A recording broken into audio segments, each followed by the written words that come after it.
and must be met with full accountability. Therefore, I reiterate the demand for immediate arrest and prosecution of Governor Kahiga. His public incitement of hatred is not a matter of political disagreement, but a criminal offense that undermines national unity and peace. No leader is above law, regardless of apologies.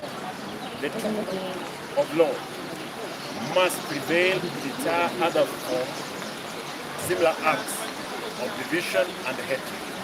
We call on law enforcement agencies and the judiciary to act swiftly and transparently. Only through such firm actions can we honor Raila Amolo Odinga legacy and protect our nation cohesion. Thank you. God bless you. Motion. I think that one is that's okay. Yeah.